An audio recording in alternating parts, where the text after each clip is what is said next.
Between 2004 and 2008 in Darfur, roughly 300,000 people died. But here is the most terrifying, I guess, counterintuitive fact about that horrific conflict. 80% of those people were not killed by bullets or bombs. Right, they weren't casualties of combat. Exactly. They were not casualties of combat.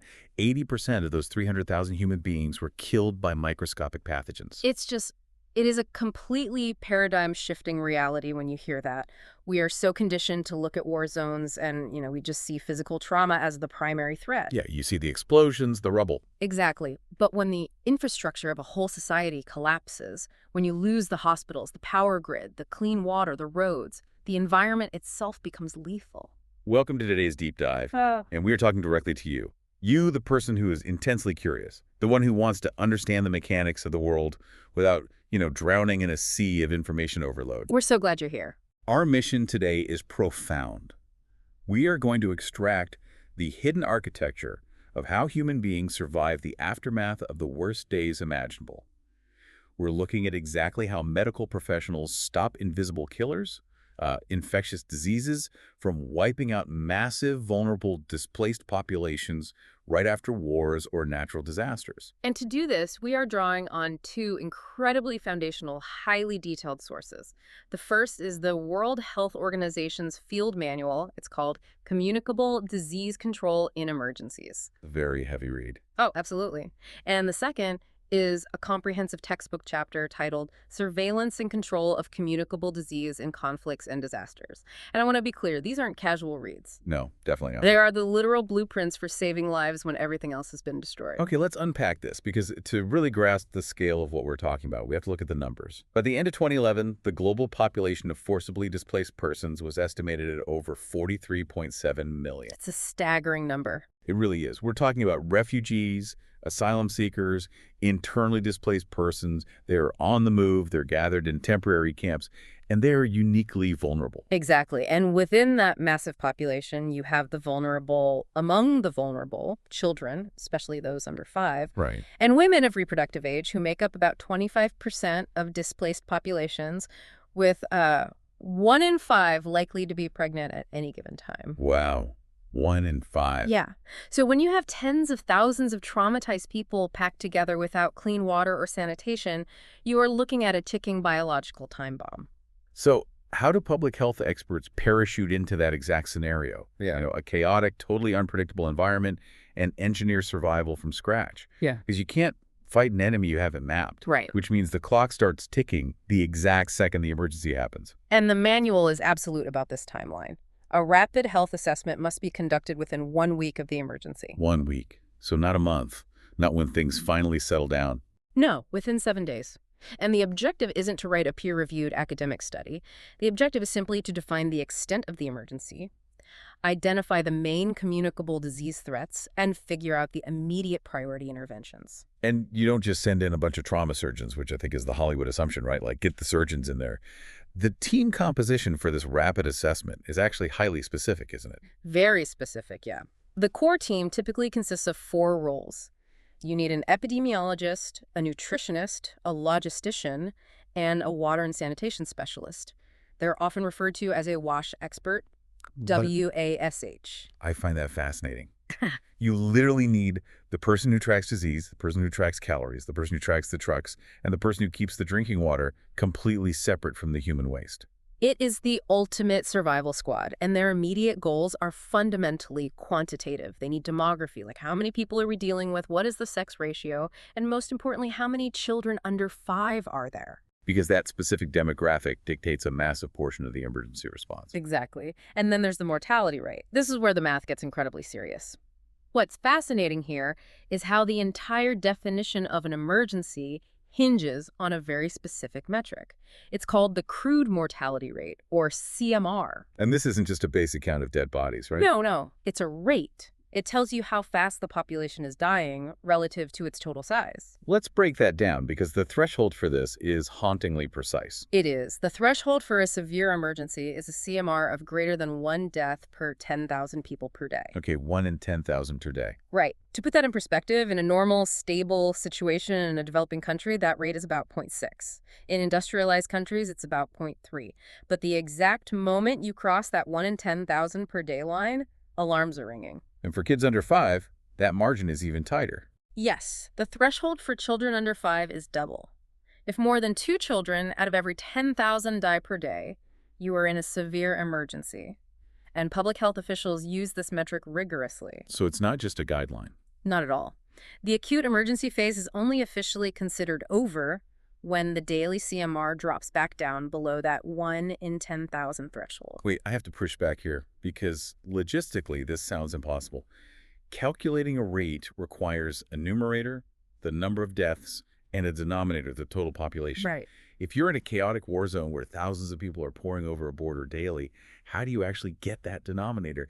It sounds to me like trying to take attendance in a massive music festival where the gates have been trampled and people are just flooding the field in the dark. That is a brilliant analogy, and it accurately captures the nightmare of the field epidemiologist. The denominator problem is notorious in disaster medicine. I can imagine. Let's say a camp's population swells overnight from 10,000 to 20,000 people because a new wave of refugees just arrived. The raw number of deaths the next day will almost certainly rise, simply because there are twice as many human bodies. Right. More people, more natural deaths. Exactly. If you just look at the raw numbers, you might panic and think a massive cholera epidemic has started. But if you calculate the rate with your new denominator of 20,000, you might find the CMR is actually stable or even dropping. So how do they solve the festival attendance problem? Like, how do you actually count people who are constantly moving and arriving? Well, visual mapping is one rough way. You calculate the total surface area of the camp, take a random sample of a known square footage, count the people in that small square, and extrapolate. Sort of like counting a crowd from an aerial photo. Yeah, similar concept. But when they need precise data on mortality, demographics, or, say, vaccination coverage, they rely on a very specific statistical tool. It's called the 30x7 EPI cluster sampling method. Okay, yeah, I read through this part of the source material, and it initially sounds incredibly dense. But it's actually a really clever hack for when you don't have a census. It really is. It was originally designed by the World Health Organization's expanded program on immunization, or EPI, to assess smallpox vaccination coverage in the field.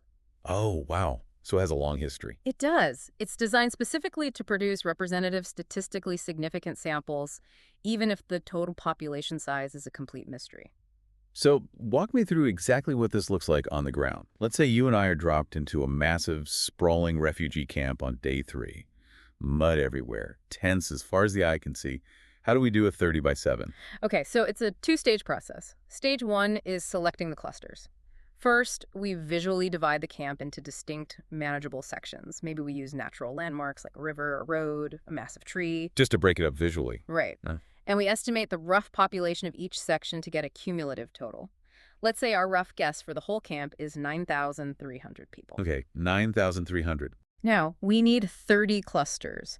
We divide 9,300 by 30. That gives us a sampling interval of 310. Mathematically, every 310th person represents a new cluster point. Exactly. We pick a random starting number between 1 and 310. Say we pick 170. Our first cluster is located in the section of the camp containing the 170th person. Got it. Our second cluster is at 70 plus 310, so the 480th person. And we just keep adding 310. And doing it that way ensures that a massive, densely populated section of the camp naturally ends up with more clusters assigned to it than a sparsely populated edge. Exactly. It weights the sample by population density. So that's stage 1. Stage 2 is the physical legwork. We go to the geographic center of our first cluster area. Now we have to pick a random direction. We literally put a pen on a clipboard and spin it. I love the analog nature of that. Just spinning a pen. It's essential. It completely removes human bias. You can't just walk toward the tents that look the nicest or the ones closest to the road. You have to follow the tip of the pen. Right. We walk in that straight, arbitrary line from the center to the edge of the camp, counting every single household we pass. Let's say we count 50 households on that line. Okay, so we have 50 houses. Now we pick a random number between 1 and 50. Let's say we pull the number 12. We walk back down our line to the 12th household. That is our official starting point. So we knock on the flap of that tent, and we interview the family. We ask about kids under 5. We ask if anyone has died in the last week. We ask about diarrhea. Precisely. Once that interview is done, we simply move to the next nearest household, the one with the front door closest to the one we just left. We keep going until we've interviewed exactly 7 households in that cluster. So 30 clusters times 7 households per cluster. That gives you 210 households surveyed. Yep. And from the data of those 210 families, you can extrapolate the crude mortality rate for potentially tens of thousands of people. Yes. But, and this is important, the manual is completely transparent about the statistical limitations of this method. In a perfect world, systematic sampling, where you have a master list of every single household and you just pick every 10th or 20th name, is far superior. It provides true mathematical randomness. But again, the trampled gates at the festival, you don't have a master list of households on day 3 of a war. You never do. So cluster sampling is the pragmatic choice. It is faster and cheaper, but it introduces a major statistical headache called the design effect. I want to spend some time on this because it explains so much about how diseases actually operate. Explain the design effect. The design effect is the mathematical acknowledgement that human beings living right next door to each other are not entirely independent variables. They are incredibly similar. Like socially and environmentally. Exactly. If I survey your house and then I survey your next door neighbor's house, I'm not getting 2 completely unique sets of data. You both share the same community water tap. You likely use the same latrine. You are exposed to the exact same environmental conditions. And critically, you are exposed to the same pathogens. Exactly. Infectious diseases, by their very nature, cluster geographically. If someone has cholera in household number 1, they are contaminating the local environment. Therefore, household number 2, 3, and 4 in your cluster are highly likely to have cholera as well. So the data gets completely skewed. Heavily skewed. Cluster sampling is fantastic for getting a general demographic snapshot, like how many people are under 5, but it is remarkably weak for estimating rare events or highly contagious localized outbreaks. Because if our spun pen sends us walking down the east side of the camp, and the cholera outbreak is quietly starting on the west side, our 30x7 survey might entirely miss it. Right, our data will suggest the camp is perfectly healthy. Wow. Conversely, if our pen lands right on the hot zone, we might extrapolate that the entire camp is dying of cholera, which is also false. To counter that design effect, the sources note statisticians often have to double the sample size compared to what they would need for a truly random sample, just to get a reliable margin of error. It is an incredible balancing act of field mathematics and boots-on-the-ground pragmatism. So the rapid assessment is done. You've spun your pens, you've walked the mud, you've surveyed your 210 households, and you've calculated your crude mortality rate. You know exactly how many people you have, and you know how fast they are dying.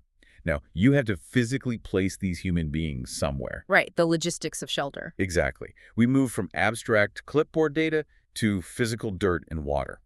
This is where we look at the architecture of prevention, because the physical geometry of a camp directly dictates the biological spread of disease. Good site planning is the first, and arguably the most important, medical intervention. You aren't just pitching tents, you are engineering a barrier against epidemiology. The text is very clear on that. The sources are explicit that the selection of sites must be meticulously planned to avoid risk factors like overcrowding, vector breeding sites, and lack of safe shelter. But the sources also admit a very grim geopolitical reality. Usually, the most suitable, flat, well-drained land is already occupied by the local host population.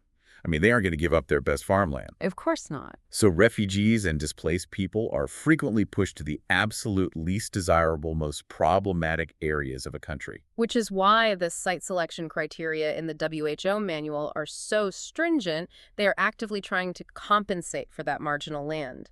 You need gently sloping land. If an area is perfectly flat or if it's a depression in the ground, it is a nightmare. Because of the water. It will inevitably flood, creating stagnant pools of water, which are mass breeding grounds for mosquitoes.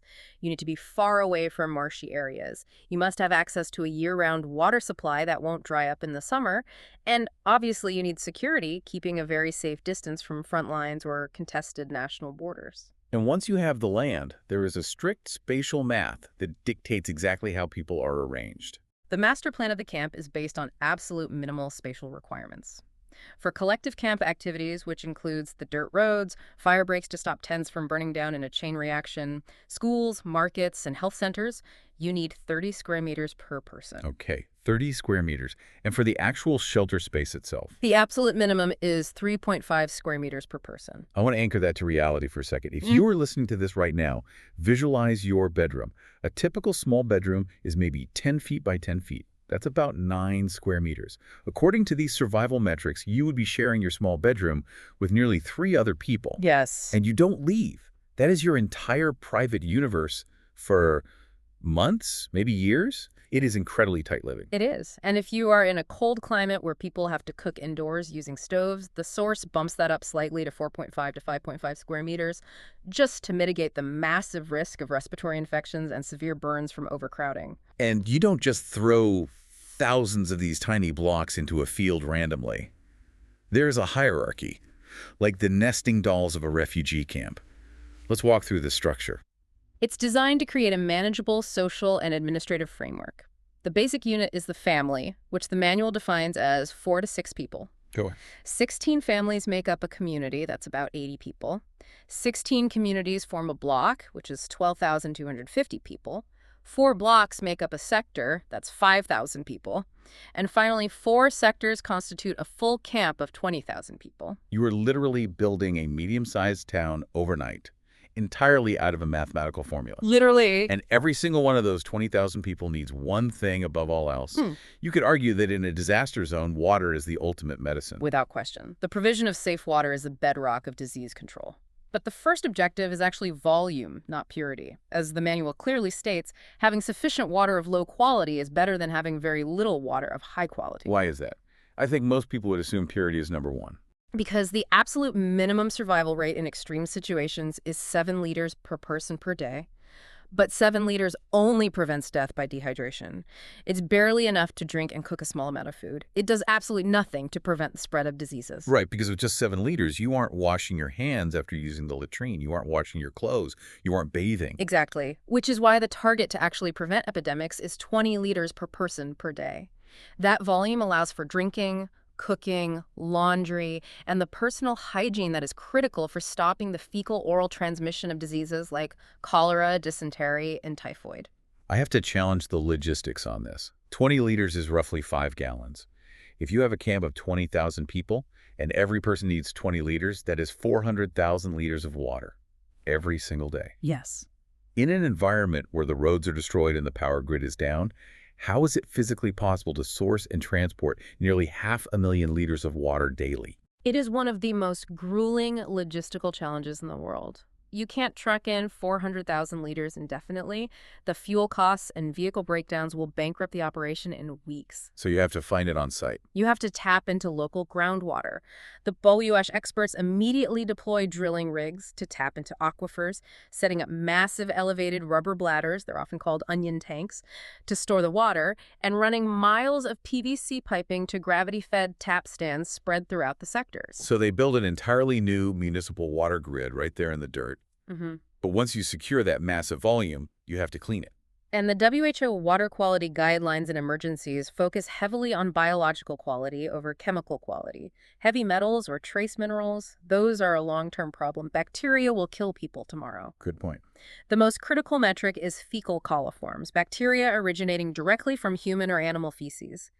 The guideline dictates there must be fewer than 10 coliforms per 100 milliliters of water. The preferred level, obviously, is 0. Because if you have fecal coliforms in the water supply, you have engineered a mass delivery system for diarrheal disease straight into the gut of all 20,000 people simultaneously. Precisely. They also rigorously monitor something called turbidity. Turbidity is a measure of the cloudiness of the water, measured in nephelometric turbidity units, or NTUs. Right, NTUs. The guideline is that drinking water should be less than 5 NTUs. I want to dig into turbidity because it's not just an aesthetic issue. It's not just about the water looking muddy or unappetizing. High turbidity actually poses a massive mechanical problem for disinfecting the water. It does. Turbidity is caused by microscopic suspended particles of dirt, clay, and organic matter. And these particles act like physical shields for bacteria. Or they're little bunkers. Exactly. If you pump chlorine into highly turbid, muddy water, the bacteria will literally hide inside the tiny pores of those dirt specks. The chlorine can't reach them. The bacteria survive the chemical attack, and when a person drinks the water, the bacteria emerge in the digestive tract. So you have to strip the dirt out before you can kill the bugs. How do you do that at a scale of 400,000 liters a day? It's a multi-step purification process. Step 1 is sedimentation. If you have time, you pump the water into giant tanks and let gravity pull the heaviest sediment to the bottom. But for muddy river water, gravity is way too slow. The microscopic clay particles actually have a negative electrical charge. Wait, so they repel each other? Exactly. Because they are all negatively charged, they repel each other, meaning they will float in suspension almost indefinitely. So they never clump together to get heavy enough to sink. Right. So the Waddiyash engineers use a chemical process called flocculation. They add a coagulant, most commonly aluminium sulfate, known as alum. Alum has a positive charge. Okay, I see where this is going. When you mix it into the tank, it neutralizes the negative charge of the clay. Suddenly, the particles stop repelling each other, they collide, they stick together, and they form larger, heavier clumps called flock. Wow. This flock is heavy enough that gravity rapidly pulls it to the bottom of the tank as sludge. That is incredible. You are doing large-scale chemistry in a rubber bladder in the middle of a disaster zone. You have to. After sedimentation, you move to step 2, filtration. The clear water off the top is passed through rapid sand filters to catch whatever tiny particles didn't sink. Makes sense. And then you arrive at step 3, the heavy hitter, disinfection. Chlorination is the most common and effective method in emergencies. The sources talk specifically about using aquatabs, which are precisely measured chlorine tablets, or mixing liquid chlorine solutions. But chlorination is an incredibly delicate balancing act. You have to achieve a very specific state called residual chlorine. Explain residual chlorine, because this seems to be the linchpin of the whole water operation. When you introduce chlorine into water, it immediately goes to work. It acts as a powerful oxidizer, attacking and destroying organic matter and pathogens. But as it destroys them, the chlorine itself is consumed and neutralized. So it gets used up. Exactly. What you want is to add enough chlorine so that after every single pathogen is obliterated, there is a tiny bit of active, unconsumed chlorine left over just floating in the water. That leftover amount is the free residual chlorine. And the target dose for that residual is incredibly narrow. The text says 0.2 to 0.5 milligrams per liter at the tap. Why is it so crucial to have that leftover chlorine? Why not just kill what's there and be done with it? Because the journey of the water doesn't end at the tap stand. A child is going to walk to that tap stand carrying a plastic jerry can. That jerry can might have been sitting on the dirt floor of a tent. It might be heavily contaminated. Ah, right. The container itself is dirty. If the water coming out of the tap has that residual 0.2 to 0.5 milligrams of free chlorine, that leftover chlorine will instantly attack and kill the bacteria inside the child's dirty jerry can. It provides an active, lingering shield that protects the water during transport and storage in the home. But here is the massive catch. If you, as the engineer, decide to play it safe and dump extra chlorine into the system to make sure everything is absolutely dead, you hit a behavioral wall. Yes. The water starts to taste and smell heavily of bleach, like a swimming pool. And people hate it. It's an instinctive human reaction to reject chemical-tasting water. If the chlorinated water tastes bad, the refugees will absolutely refuse to drink it. They will walk right past the safe, scientifically chlorinated tap stand, walk an extra mile, and drink from the contaminated muddy river instead because the river water tastes natural. It happens all the time. So if the residual is over 0.5 milligrams per liter, human psychology rejects it. If it's under 0.2 milligrams per liter, the biology survives and infects the dirty bucket. It is a razor-thin margin of error. It really is. Here's where it gets really interesting, because this brings up the human element that no mathematical formula can perfectly capture. You can design the perfect grid. You can calculate the exact 16-family block with 3.5 square meters of space and the perfectly chlorinated water tap exactly 150 meters away. But human beings aren't algorithms. No, we are not. Do people actually adhere to these sterile, rigid geometries? It reminds me of urban planners who lay out these beautiful, perfectly right-angled sidewalks in a city park. But within a month, pedestrians have just worn those diagonal dirt paths right through the grass because it's a shorter walk to the bus stop. Desire paths, they call them. Yes, desire paths. Human nature always finds the path of least resistance. That is a perfect way to visualize it, and the source material explicitly acknowledges this reality. It issues a stark warning. Arranging shelters in straight lines on a close grid pattern might look fantastic on a camp administrator's map. It might seem much easier for distributing food or numbering tents, but it is deeply counterproductive to social cohesion. You can't just force a geometric grid on human sociology. You absolutely cannot. The manual states that layouts must respect traditional cultural living patterns. Think about it. If a displaced population is used to living in rural, circular compounds arranged by extended family, and you forcibly relocate them into a linear grid of isolated tents facing a dirt road, you are going to generate severe social friction and psychological stress. And you mentioned ethnic divisions too, right? Oh, critically. You have to be acutely aware of tribal, ethnic, or religious divisions. If you ignore those nuances and force historically rival groups to share a 16-family block just because the math works out, you aren't just creating a health hazard, you are creating a security crisis. Violence will erupt. The architecture of the camp has to mold to the sociology of the people, not the other way around. So we've engineered the physical grid to give people culturally appropriate shelter and clean water. But that solves only half the biological equation. What goes into the population must come out, and human waste in a camp of 20,000 people is a fast track to an epidemic if we don't manage it perfectly. We are moving from the provision of life to the management of hazardous byproducts. Sanitation. The development of strict physical barriers against the transmission of disease. And the most critical physical barrier in any emergency setting is the latrine. The latrine ratios are just as rigid as the water metrics. In the acute initial phase, the target is 1 latrine per 50 people. The goal is to eventually bring that down to 1 per 20 people, or ideally 1 dedicated latrine per family. And their placement is an exercise in defensive geometry. The rule is that latrines must be exactly 30 meters away from shelters. I want to know the why behind that specific number. Why 30 meters? It is a compromise between biology and human behavior. If you put the latrine 10 meters from the tent, the smell is overwhelming. But more importantly, latrine pits are massive breeding grounds for flies and mosquitoes. You want those insect vectors as far away from sleeping humans as possible so they don't smell the carbon dioxide we exhale and come feeding. Okay, so why not put the latrines 100 meters away? Just get them as far away as possible. Because of human behavior again. If a mother wakes up at 2 a.m. and her young child needs to use the toilet, she is not going to walk 100 meters in the pitch dark through a chaotic, potentially dangerous refugee camp. It's too risky. It is. Instead, they will just go right outside the tent flap, and once people start defecating in the open right next to the shelters, your sanitation grid collapses and disease spikes. 30 meters is the maximum distance a person will willingly walk at night, but far enough away to keep the flies at bay. It is entirely about manipulating human behavior through design. And critically, those latrines must be at least 30 meters away from any groundwater points and situated downhill to prevent fecal matter from leaching through the soil into the drinking supply. Exactly. But it's not just human waste that causes problems. Right. The text brings up a hazard called sullage. Right, sullage. Sullage is the wastewater generated from bathing, laundry, and food preparation. It's essentially gray water.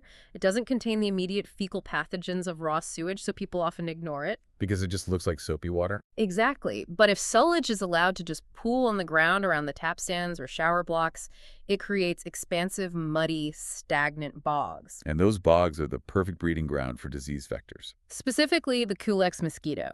Unlike the Anopheles mosquito, which spreads malaria and prefers relatively clean water, the Culex mosquito thrives in highly polluted, stagnant water. Culex mosquitoes are vectors for lymphatic filariasis, Japanese encephalitis, and West Nile virus. So how do you stop that? To prevent this, WASH engineers have to pour concrete aprons around every single water point, angled perfectly so the sullage drains away into dedicated soak-away pits or rock-filled storm drains.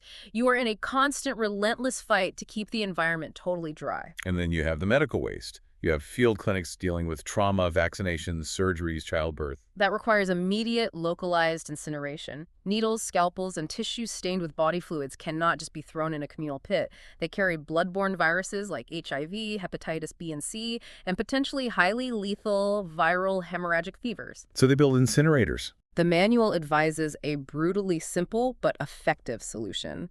using a standard 200-liter oil drum, cutting it in half, installing a metal grate, and burning sharps and hazardous waste right on the clinic grounds at extremely high temperatures. It breaks the chain of transmission right at the source. Which brings us to a part of the text that absolutely stopped me in my tracks. It is perhaps the most pervasive public misconception in disaster medicine. Let's talk about the dead. Let's bust the corpse myth. This is one of the most critical public health paradoxes we face. After a major disaster, a devastating earthquake, a tsunami, a massive conflict, there are inevitably casualties.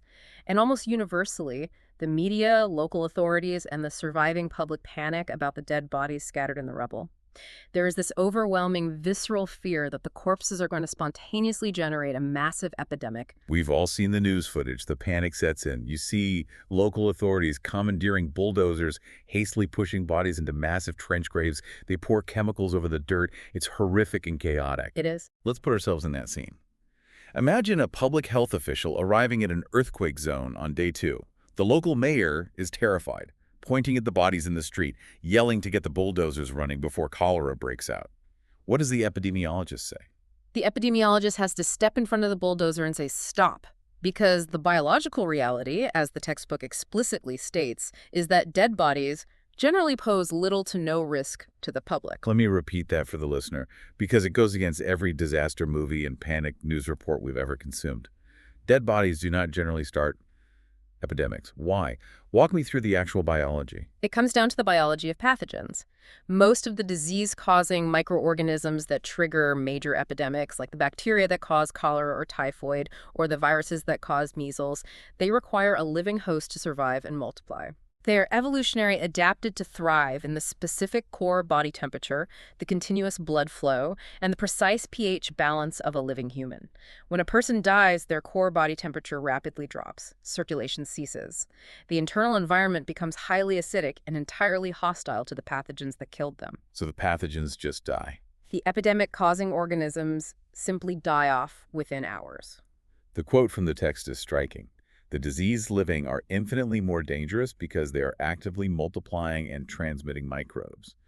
A living person coughing, sneezing, or contaminating the water supply with their stool is an active vector. A cooling corpse sitting in the rubble is not. Exactly. The bacteria responsible for the visible decay and smell of a body are putrefactive bacteria. They are naturally occurring and they do not cause epidemic diseases. Now, there are exceptions, and the manual is very clear about the specific risks. Right. Who is actually at risk, and what are they at risk from? The only people truly at risk are the handlers, the individuals physically moving and processing the bodies. They are at risk from bloodborne viruses like HIV or hepatitis if they have open cuts on their hands and come into contact with fresh blood. They are at extreme risk if the person died of something incredibly virulent like Ebola, Marburg, or Lassa fever, which can survive in bodily fluids for a short time after death. And cholera. Cholera can be a risk to handlers if residual fecal matter is mishandled. And then there is the insect vector risk, which is, frankly, nightmare fuel. Yes, vector-borne diseases, primarily epidemic typhus. Typhus is spread by human body lice. When a person dies, their body begins to cool.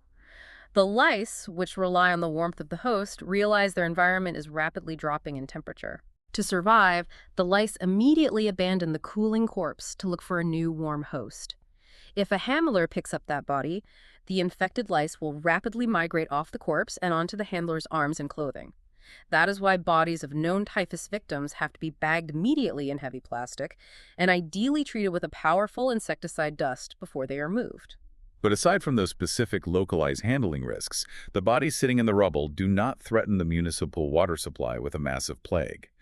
Yet the authorities still sometimes spray the bodies with chemicals before burying them, right? They do, and the text specifically warns against this practice.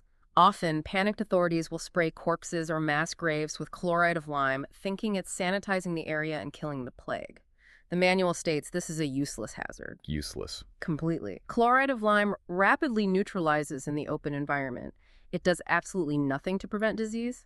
All it does is burn the skin and respiratory tracts of the handlers and superficially mask the odors of decay. So you're telling me the immediate rush for mass burials, the bulldozers, the unceremonious dumping of bodies, the chemical spraying, all of that is driven by human psychology, fear, and trauma, not actual microbiology. Essentially, yes. It is a profound psychological reaction to the visual and olfactory horror of death, not a scientifically sound public health intervention. Which is such a massive realization. It points out how vital it is for public health officials to push back against panic with hard science. If the bodies aren't a ticking biological time bomb, you don't need to bulldoze them. You can slow down. You can allow traumatized families the time to properly identify their loved ones. You can ensure dignified burials. The manual says bodies should be buried at least 1.5 meters deep to prevent animals from disturbing them, and meticulous records should be kept. You can hold on to a vital shred of humanity in the middle of hell because the science says you have the time to do it right. It is a perfect example of where epidemiological facts have to step in to comfort and guide traumatized human emotion. Science provides the permission to grieve properly. That is heavy, but it's essential knowledge. Now, we've set up the camp geometry. We've purified the water, utilizing flocculation and exact chlorination. We've built the latrines exactly 30 meters away to manage human behavior. We've managed the waste and busted the myth of the dead. We've built robust physical and environmental shields. Yes, the environmental barriers are up. But some pathogens bypass environmental dirt and water barriers completely. They don't care about your latrine distance or your residual chlorine because they are in the air.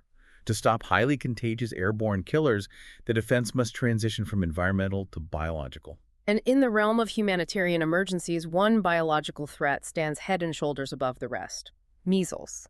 The manual identifies measles vaccination as the absolute non-negotiable priority. Why measles? Out of everything else, polio, tetanus, diphtheria, why is measles the heavy hitter? Because it is fiercely, uniquely contagious. It spreads through aerosolized respiratory droplets in the air. In the overcrowded 3.5 square meter living conditions of a camp, a single case of measles will tear through a susceptible population like wildfire. Just breathing the same air. Exactly. Furthermore, measles is profoundly immunosuppressive. Even if a child survives the initial fever and rash of the measles infection, the virus effectively wipes their immune system's memory. It leaves them severely immunocompromised for months, making them highly vulnerable to dying from secondary infections like pneumonia or severe diarrhea. It is often the greatest single cause of morbidity and mortality in refugee camps. So the immediate response is a massive camp-wide vaccination campaign. All children aged 6 months to 15 years must be vaccinated immediately, and it's almost always combined with a mass distribution of vitamin A capsules. Vitamin A significantly boosts their immune response and has been shown to drastically reduce overall mortality in these populations. Now, the rule of thumb is, if you don't know if a child has been vaccinated back in their home country, you assume they have it. Precisely. In a crisis, there are no medical records. If a mother isn't entirely sure, you vaccinate the child anyway.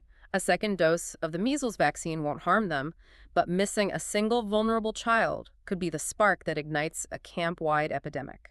If we connect this to the bigger picture, the sheer logistics of executing this are staggering. Yeah. We aren't talking about a sterile pediatrician's office in a quiet suburb where the vaccine comes out of a fridge down the hall. Oh, far from it. We are talking about transporting a highly fragile biological compound across oceans, through customs, into trucks, and into a chaotic war zone where the temperature might be 110 degrees Fahrenheit. This is the nightmare of the cold chain. The cold chain is the unbroken logistical system of transporting and storing vaccines within a specific safe temperature range.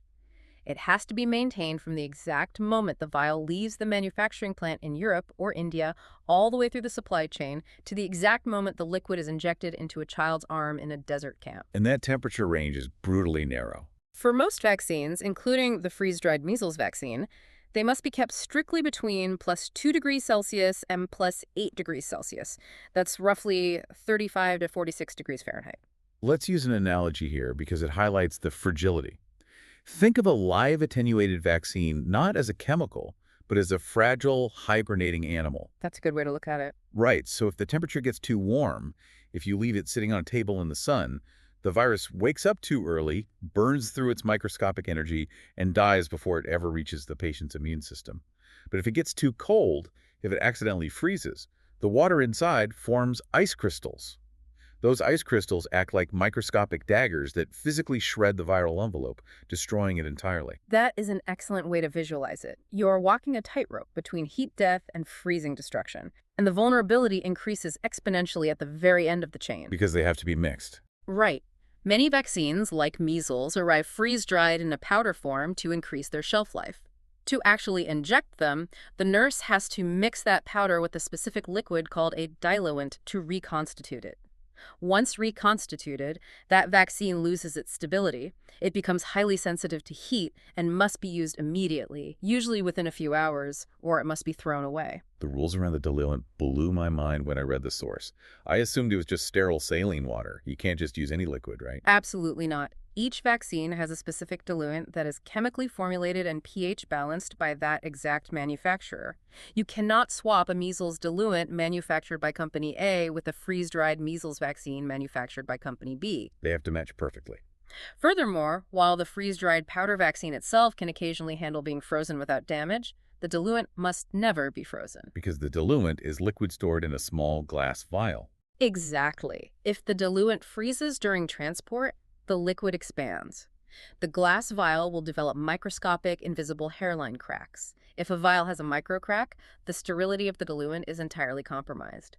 Bacteria from the environment will enter the vial. If a nurse uses that contaminated diluent to mix the vaccine and injects it into a child, they could introduce a fatal bacterial infection or trigger toxic shock syndrome. Wow. So the diluent must be kept cool, but it must be rigorously protected from freezing. And it must travel with the specific batch of vaccines at all times so they match up perfectly at the final destination. And it's not just temperature fluctuations they're fighting, there's also light sensitivity. Yes. Certain vaccines, specifically the BCG vaccine for tuberculosis, as well as the measles and rubella vaccines, are rapidly destroyed by ultraviolet radiation. Explain the mechanism there. Why does light kill a vaccine? Because these are live attenuated vaccines, they contain a living but weakened version of the bacteria or virus. Ultraviolet radiation from direct sunlight or even the prolonged exposure to a fluorescent light bulb in a clinic room acts like microscopic scissors. The UV light physically penetrates the vial and shatters the fragile DNA or RNA bonds of the live pathogen. And if the DNA is shattered? The pathogen is dead. And if you inject dead pathogens instead of live attenuated ones, the child's immune system doesn't mount the necessary robust response. They remain entirely unprotected. So how do they stop the light? That's why these specific vaccines are manufactured in dark brown glass vials to block UV rays. But even then, nurses are trained to rigorously shield them from any light until the exact moment they draw the liquid into the syringe. So practically speaking, let's look at the environment. You running a camp in the middle of a desert in sub-Saharan Africa or a jungle in Southeast Asia. The local power grid was blown up 2 weeks ago. You have no reliable electricity. How on earth are they keeping these cold boxes at exactly 4 degrees Celsius? They rely on highly specialized off-grid technology. If they can't secure a constant supply of diesel for generators, they use specialized vaccine refrigerators powered by bottled gas, like butane or propane or even kerosene. Kerosene fridges. That's amazing. Yeah, and more recently, the technology has shifted toward highly advanced solar-powered refrigerators. These aren't like the fridge in your kitchen. They have immense, thick insulation and advanced battery banks or ice lining technology that can maintain that critical +2 to +8 degree window for days, even when the ambient temperature outside is 40 degrees Celsius and the sun goes down. It is an extraordinary, unsung feat of logistical engineering. It really is. Okay, let's take stock of where we are. You've done everything right. You've mathematically mapped the camp. You've enforced your 3.5 square meters per person. You've set up the onion tanks and chlorinated the water to exactly 0.5 milligrams per liter. You've dug the latrines 30 meters away. You've held off the bulldozers from the mass graves. You've miraculously kept the cold chain intact across a desert and vaccinated every kid under 15 against measles. It's a massive undertaking. It is. You have built the perfect defensive fortress. But you and I both know, in a disaster zone, perfect defense is a myth. It is. Pathogens are endlessly opportunistic, and human environments, no matter how well engineered, are porous. Something will inevitably slip through the cracks. Which takes us to our final operational phase, the radar system. When a microscopic bug slips through your perfect defenses, how fast can you spot it before it multiplies? You need a public health radar system. We are talking about surveillance and outbreak control. This represents the vital transition from the acute rapid assessment of the first week into an ongoing routine health surveillance system. The epidemiologists start gathering daily or weekly data from every single field clinic, hospital tent, and therapeutic feeding center in the camp. They are obsessively watching the numbers, looking for a spike. And to know when to panic, you have to know your statistical thresholds. The textbook makes a crucial distinction between an alert threshold and an epidemic threshold. Right. An alert threshold is an early warning system. It's the point where the data suggests something might be brewing. When you hit an alert threshold, you don't panic, but you immediately check your preparedness. You check your stockpiles of IV fluids and antibiotics. You make sure your isolation tents are structurally sound and ready. You alert your clinical staff to be vigilant. And the epidemic threshold. The epidemic or outbreak threshold is the ultimate trigger. Once the data crosses that line, you launch a full, urgent emergency response. What fascinated me is that this threshold is not a flat number.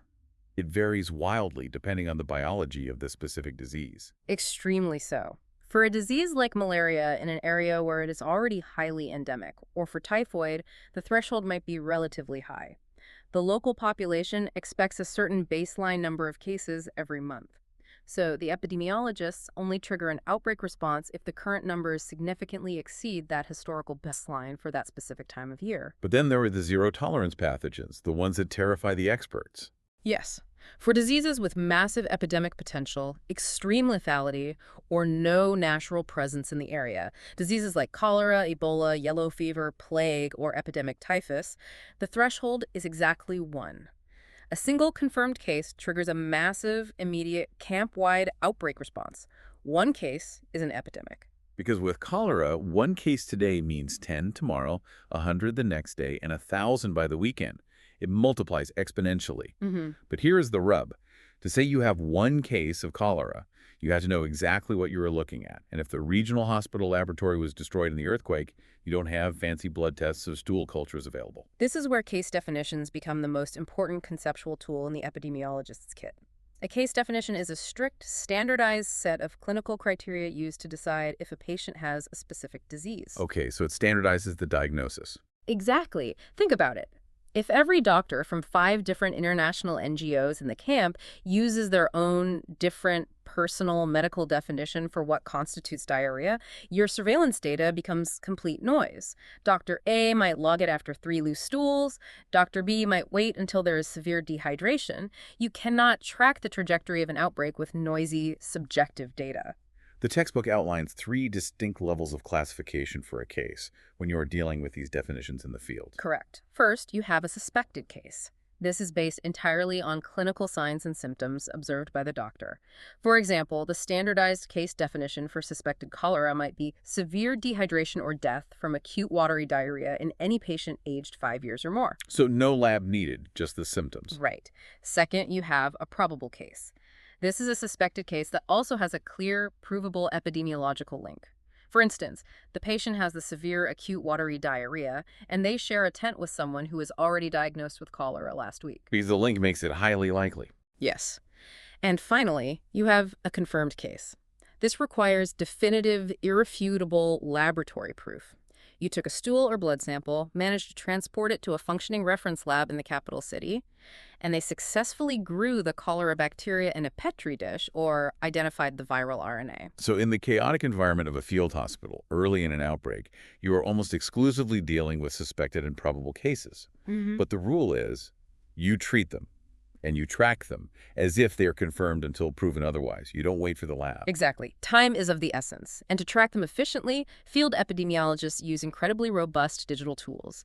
The textbook highlights software like EpiInfo7, originally developed by the CDC. And this runs offline. It does. This isn't just a simple spreadsheet. It's powerful epidemiological software designed to run on basic battery-powered laptops completely offline. It allows epidemiologists to input the symptom data, digitally map the geographic spread of the outbreak across the camp sectors, run complex statistical cross-tabulations, and automatically plot epidemic curves to see if the outbreak is accelerating or dying out. So what does this all mean? It means that the exact moment that EpiInfo software plots a curve that crosses the epidemic threshold, a very specific aggressive mechanism kicks into gear, the Outbreak Control Team. BOCT. I view them essentially as a multidisciplinary public health strike force. They aren't just doctors sitting passively in a tent waiting for sick patients to arrive. It's an active mobile unit. You have clinicians, yes, to treat the dying, but you also have logisticians ensuring the pallets of IV fluids arrive at the exact right sector. You have WASH experts frantically testing water lines, trying to trace the outbreak back to one specific contaminated tap stand. You have community liaisons negotiating with village elders, desperately trying to convince them to temporarily change their religious burial practices or alter their daily hygiene behaviors. It is a stunning mobilization of expertise. Every single action is directed at breaking the chain of transmission, finding the source, isolating the sick, protecting the healthy. It is relentless. It is just a monumental undertaking. When we started this deep dive, we talked about how messy this diagnostic landscape is compared to a clean, binary X-ray in a modern hospital. But what we've uncovered is that beneath the mud and the chaos of a disaster zone, there is a profound, rigorous, almost beautiful architecture of survival. It's incredible what humans can engineer. Let's synthesize the journey we've just been on. We started by parachuting into the utter chaos of day one. We learned how to spin a pen to map random clusters, and we did the grim math to calculate the crude mortality rate. We moved from clipboard data to physical dirt, designing mathematical grids to house 20,000 people. We learned the chemistry of flocculation and calculated the exact milligram dose of residual chlorine required to make water a shield instead of a weapon. Yes. We confronted human psychology, busting the pervasive myth of dead bodies causing plagues so that dignity could replace the panic of bulldozers.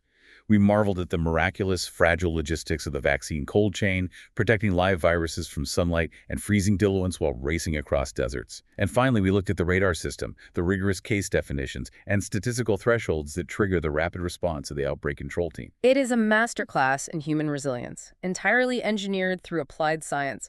And this raises an important question, a forward-looking thought that builds directly on a stark reality outlined in our source texts. Okay, what is it? The sources note that the frequency of these complex emergencies and natural disasters is rapidly increasing. This is largely due to increasing population density and the marginal, vulnerable areas people are forced to live in. If we look at the trajectory of climate change, the rise of sea levels, and rapid, often unplanned urbanization, we are facing a future where tens of millions of people will be displaced.